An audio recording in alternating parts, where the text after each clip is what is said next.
right, good morning, coaches. I hope you are all doing fantastic on this Monday morning. Looking forward to a great Mastermind Monday with you all today, talking about the 5 shots challenge that you can do in 3 sessions with your players. So Mastermind Monday is all about getting coaches together to learn about the best techniques in the industry, to make sure you're growing your business, you're getting results for your players, and impacting your club. So today, as always, I'm going to go ahead and start off with a little question, but I am going to start off by just filling in the chat box so everybody knows where it's at. So let's go ahead and dive in. So the first thing we're going to go into today is I'd just love to hear from all of you. Where do you see to be the best and the biggest area for you to help golfers shoot lower scores? So go ahead in the chat box and you can go ahead and start answering what those may be. I'm also going to go ahead and always give you a little bit of a scape and an answer of some of them. So is it mindset, course management, ball striking, short game, all the above and more? So go ahead and let's just start getting this thing going. So let's see, Jeff Hotchman, putting and chipping, inside of 50, Ross Kaluka, short game, immediately, green to tee box, Chad, putting, chipping, pitching, choose a longer club, stop coming up short, depends on the player, mostly 100 yards and less, mental, course management. Great, good stuff today, everybody. Like, wow, you guys are like really awake and ready to rock and roll. This is really good stuff. Okay, so I mean, we all agree, right, that every part of the game, Colby, like you said, depends on the player, right? Every part of a person's game you can improve. Every part of someone's game is based on, you know, their skill level. It's also based on their ability to practice and implement what you're teaching them. And today what I want to do is just share with you 3 different coaching plans that I think are just, what's the best way to say, just accelerators, right? How do you get down to the root cause and start fixing the problem quicker so they can build momentum? So one of the things, a story that many of you probably heard me tell before is, and for any of you joining on, if you want to throw in answers to this question, I'd love to see it. Kayla, good to see you on, is this concept of, I always found when I was in a coaching program, I was having to help people shift their thinking from this 1-hour model and that they wanted to fix and they'd come for my time to, yeah, now they were in a group, but they were still thinking that they wanted to fix and they wanted my time. They may have bought into the idea of a group coaching program because they believed that there's more time on the course and they liked it, but they were still in that old way of thinking. And so what I used to tell my wife was there was this point where mutiny on the Bounty would not happen. And what I mean by that is that movie, right, where Mutiny, they took over the ship, the Bounty, and they threw the captain overboard, right? And I just felt like each session that I went out to in the beginning was kind of this feeling of like, do they believe yet? Are they getting results? And so what I would never do is I would never actually go out on the range and work with them on their full swings, because I knew if I had a line of, I had 22 people in my second program, I had 16 in my first.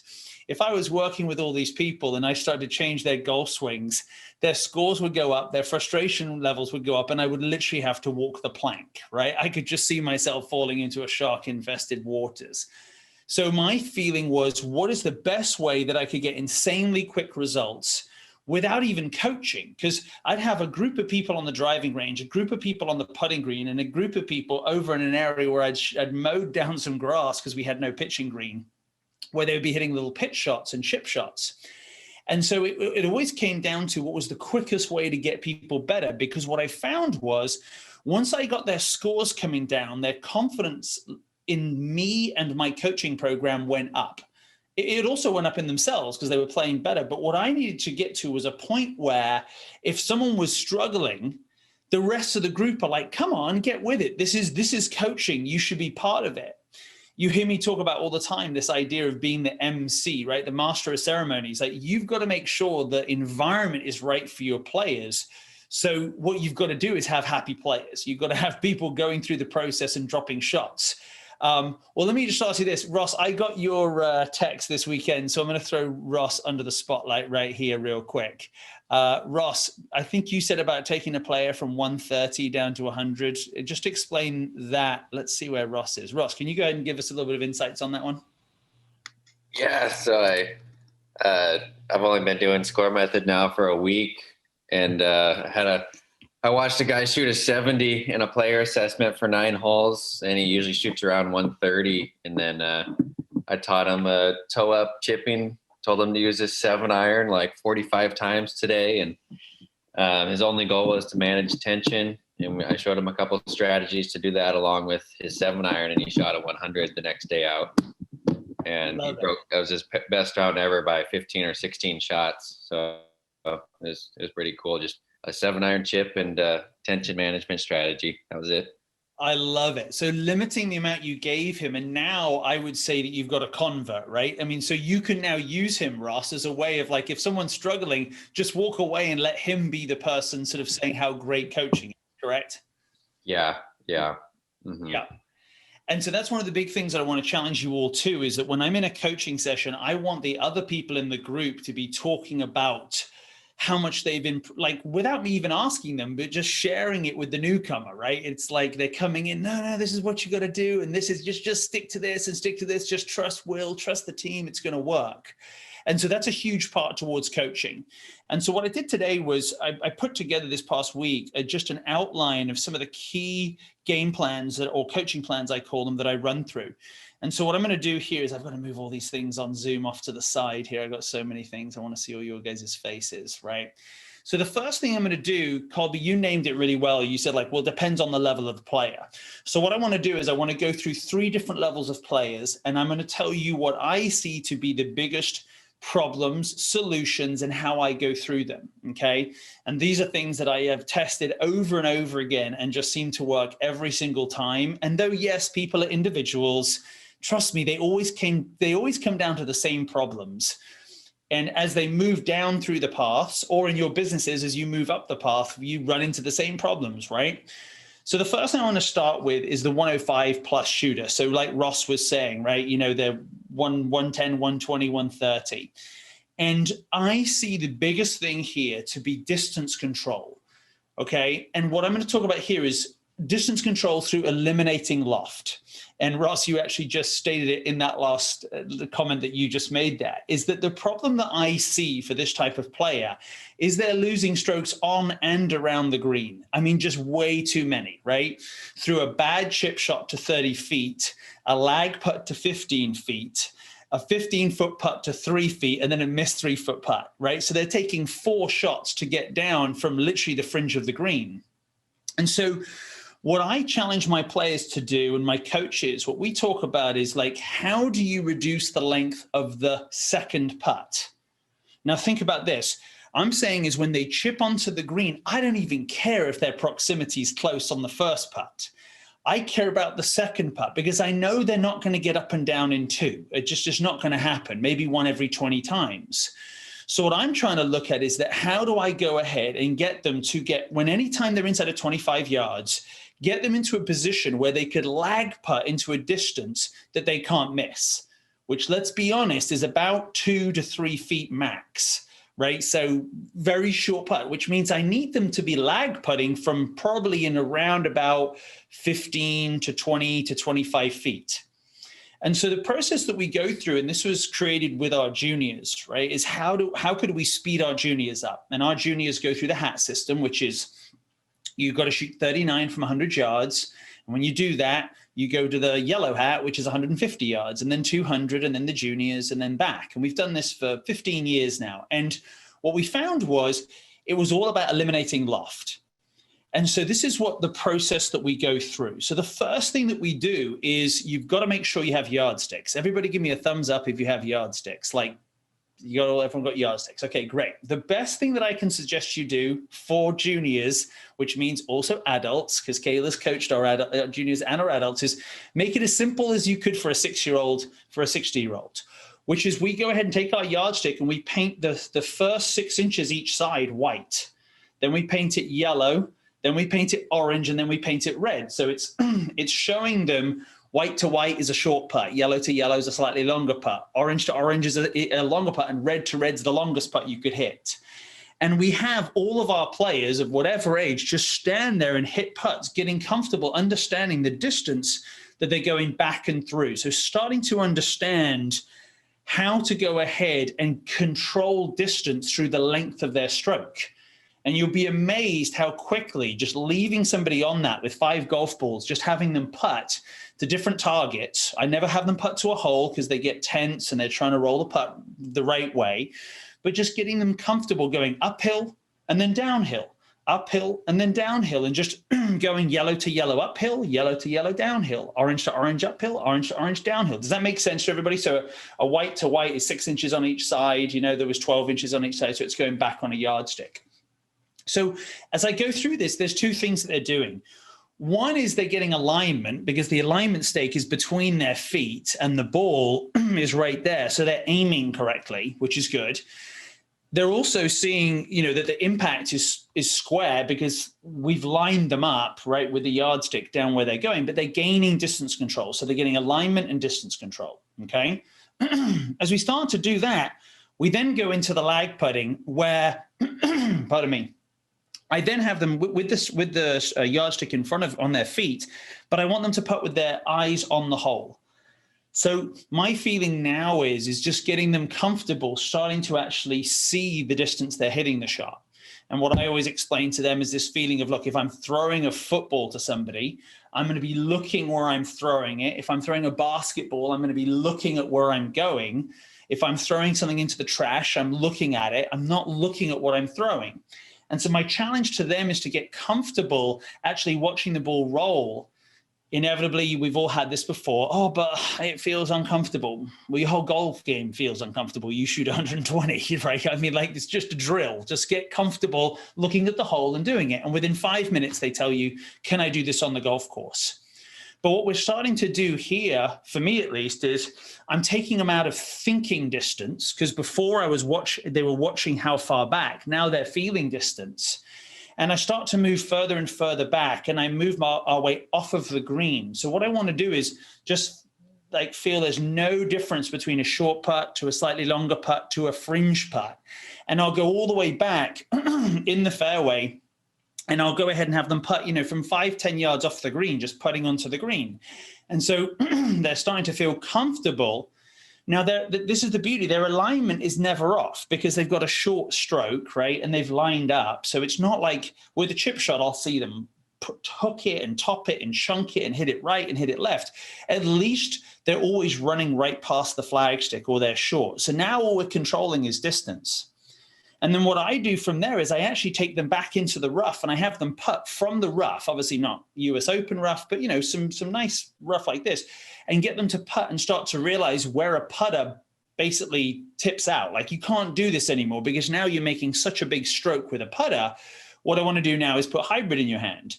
So I'll go ahead and put a hybrid in their hand and just to teach them this. Look, you're now putting with loft.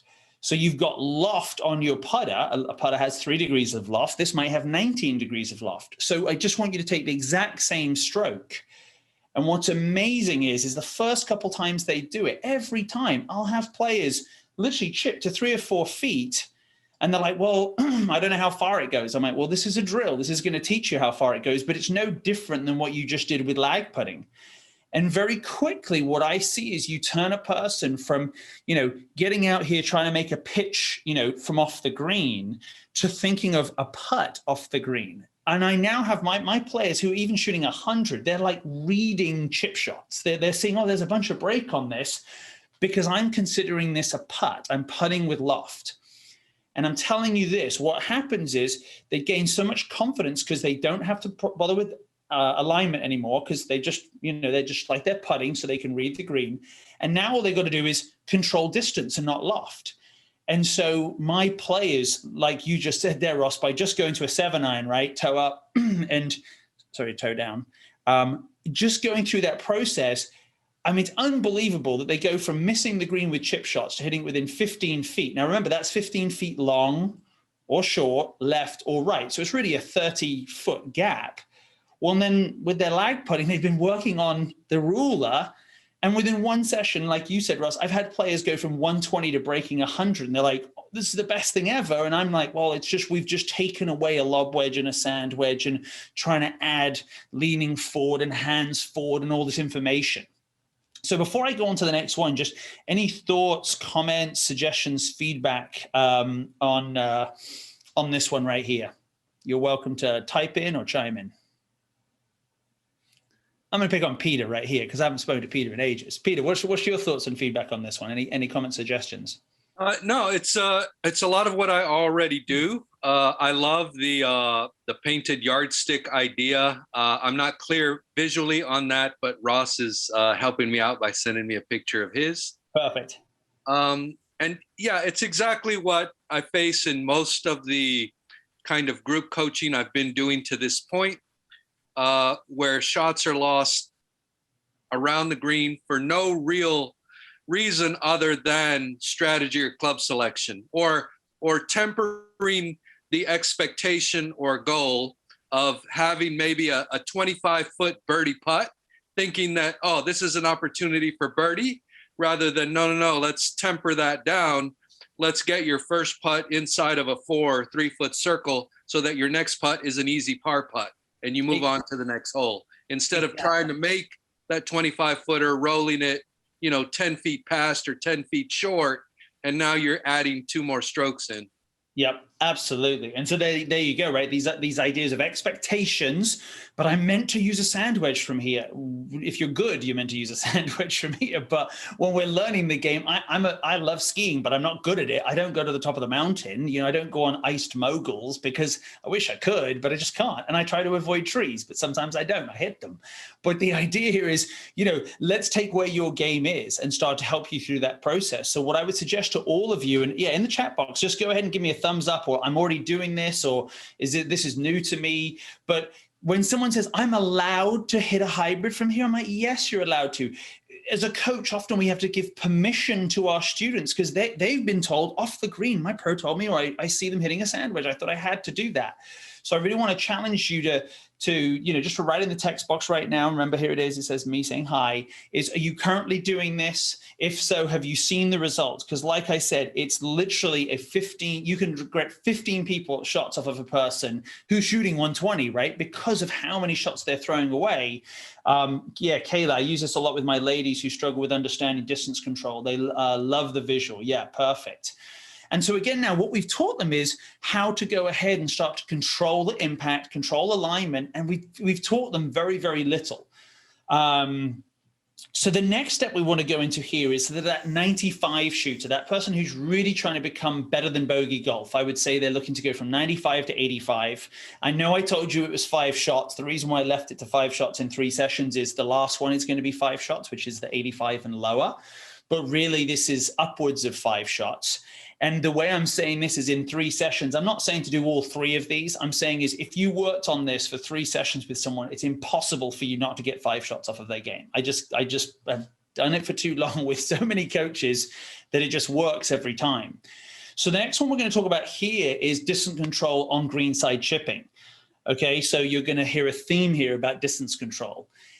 And so what I see the problem to be is the one-dimensional mindset that they have when it comes to chipping and then relying on feel. And so it's always, hey, here's my sand wedge and my lob wedge. And it's this sort of, I go back about so far, I do about this. And it's very much like, they don't have any strategy behind it. It's just a feel thing. And so the days that they're feeling it, they're doing okay. And the day that they're not feeling it, yes, Kayla, you're spot on, rule of 12, is going through a process. And so for me, this is now reduced the length of the first putt. Okay, you hear me say this, right? Everybody, we all know the distance in golf is important, but really there's only one distance that's as important. It's the length of your first putt.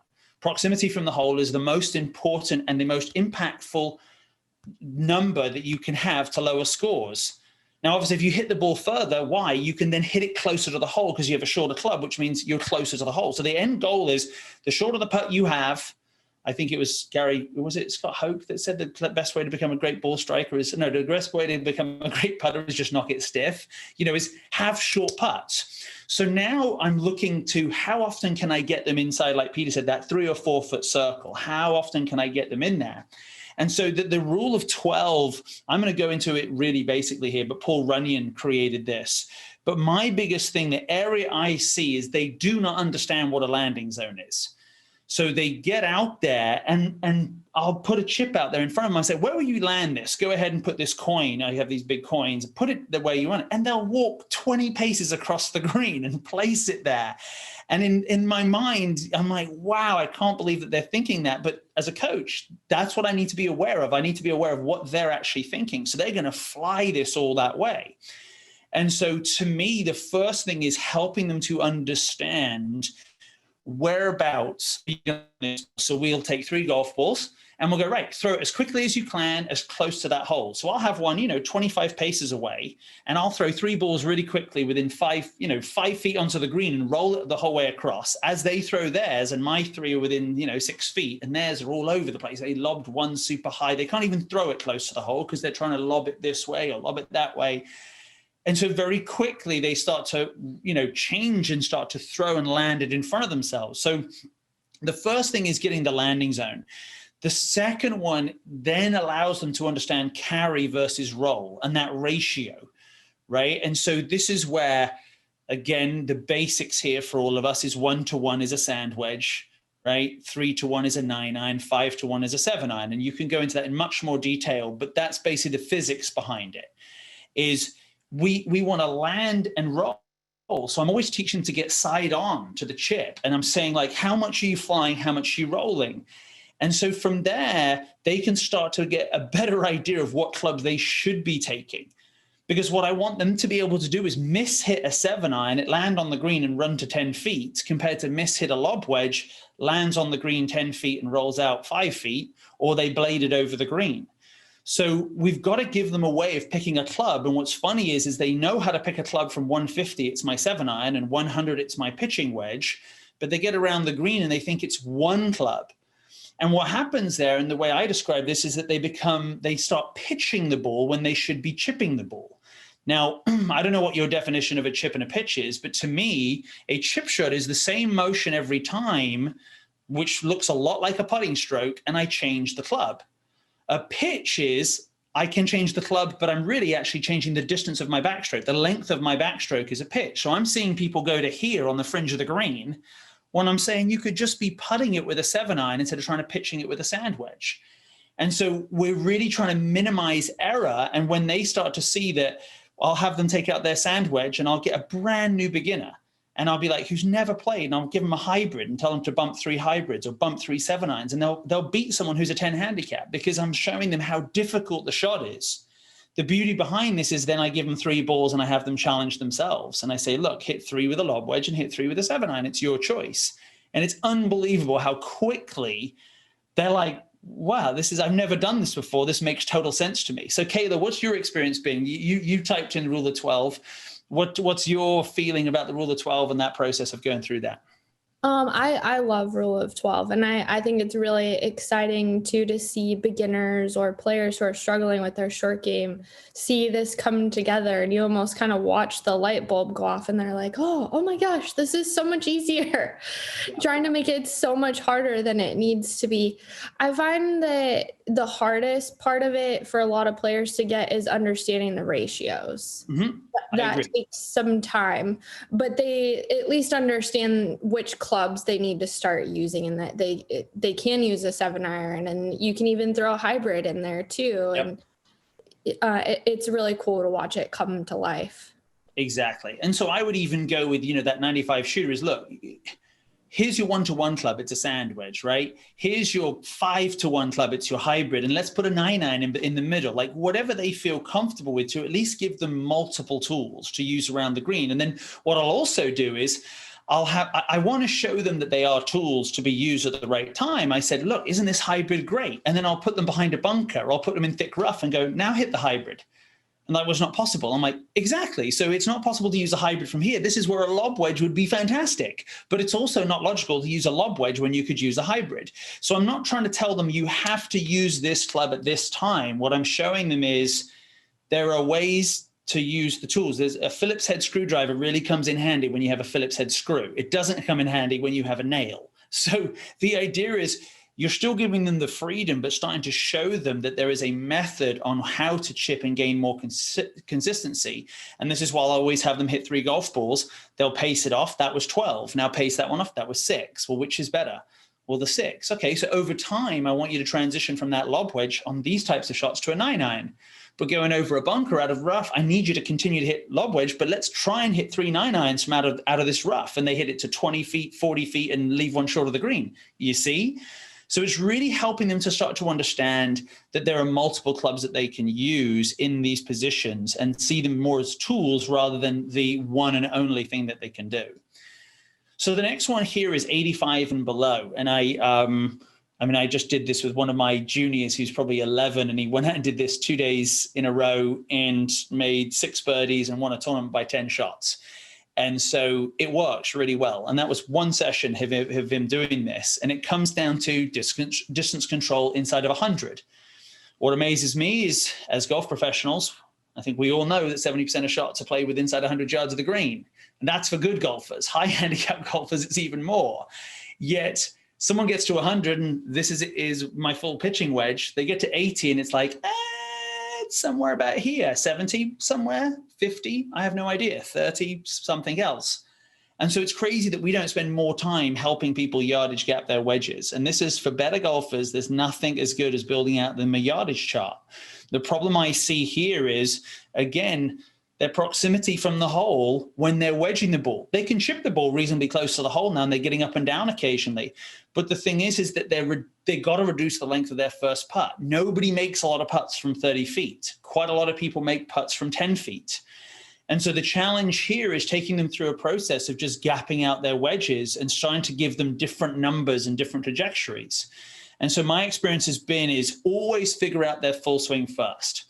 Don't give them a half position, because so often I'll see someone go here with a sand wedge and their ball flight is 100 just vertical, and they just have no distance control. So the first thing I want to do is let's teach them what a full swing is. So it's not 100%.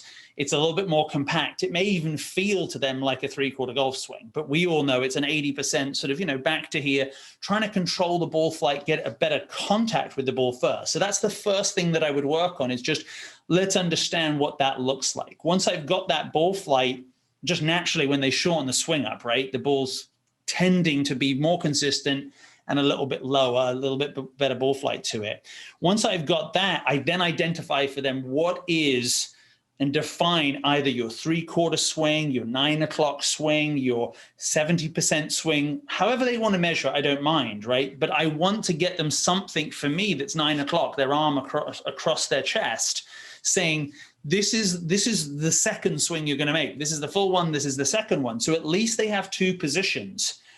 And what we do then is we take 5 golf balls and we hit 5 shots, and we stand with, I would be here, Andy, you'd be, say, 100 yards in front of me, and we'd have a line of 3 and a line of 3. So we've got 6 people doing this. In my juniors, I have 8 people, and we're hitting shots, and we've got all the orange stakes on the ground at 50, 55, 60, 65, 70, and we're calling out the numbers. And the other person, Andy, you're hitting to me, and I'm at 75, and I'll yell back, 71, 83.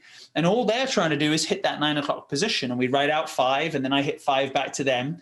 And I do that with a full swing with a sand wedge and a 9 o'clock swing with a sand wedge. And you just put down the numbers. There's 10 numbers, 5 on each one. And then you just repeat that. And you go through that and do that. Normally, I would say someone shooting under 85 usually has a lob wedge, a sand wedge, and a pitching wedge. Maybe they have a gap wedge. Maybe they have a pitching wedge, sand wedge, lob wedge. Whatever their setup is, that's what they've got. But they've got at least 3 clubs that they can gap. Now you've got 6 numbers.